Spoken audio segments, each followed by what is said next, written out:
Slaaihoek translates into Salad Corner, which is a most unlikely name for a major mountain pass. The Slaaihoek Pass is located on a tarred cul-de-sac road which provides access to the Nkomati mine in Mpumalanga. The road surface is in excellent condition, which is most surprising as the route is used on a continual basis by heavy-duty mining trucks and logging vehicles. There are a total of 95 corners, bends and curves on this pass, each of which have been perfectly engineered with a constant radius, making this arguably one of the best motorcycling roads in South Africa, but at the same time it's also one of the most dangerous.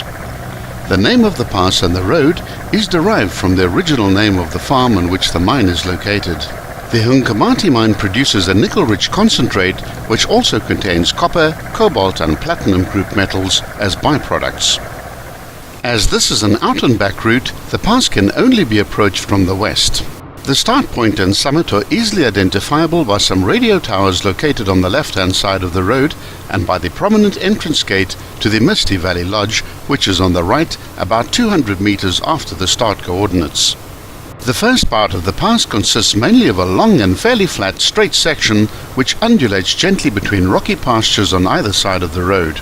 This is followed by two gentle left-hand bends as the terrain opens up to allow expansive views towards the north. The road curves back into an easterly heading and climbs gently towards a false summit, this time offering glimpses of the valley on the southern side.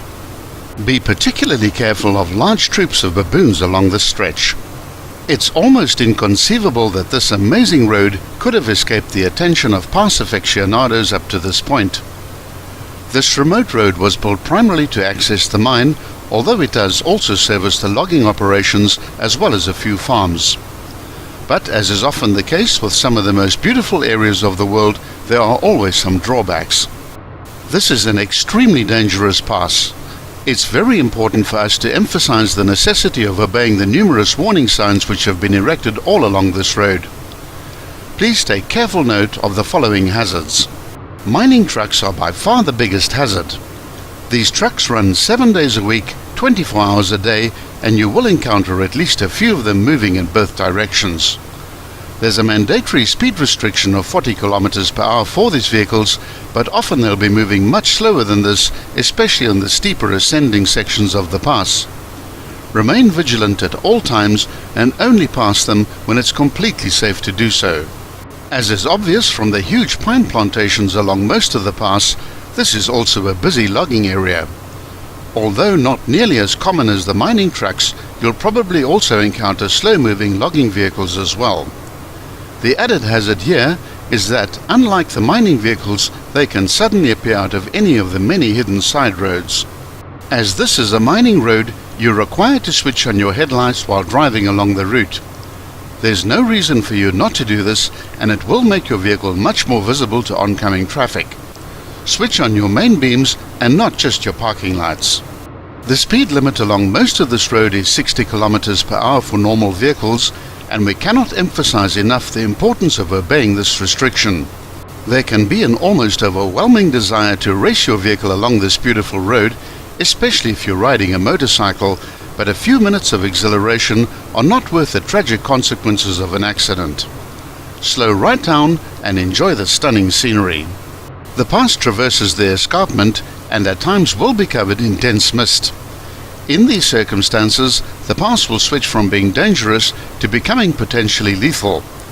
If there's any mist in the area, rather wait for it to dissipate or come back on another clearer day. The bends and corners start to increase in both frequency and severity throughout this section, and the speed limit for the mine vehicles decreases to a mandatory 40 km per hour from this point on all the way to the mine. The road now starts to snake down into the valley, following a series of sharpish left and right-hand bends. With just a few exceptions, you'll not encounter a straight of more than 200 meters at any time again until you reach the end of the pass. The perimeter fencing comes to an end and the pine plantations close in, causing long shadows to fall across the road, which obscure your vision to a certain extent.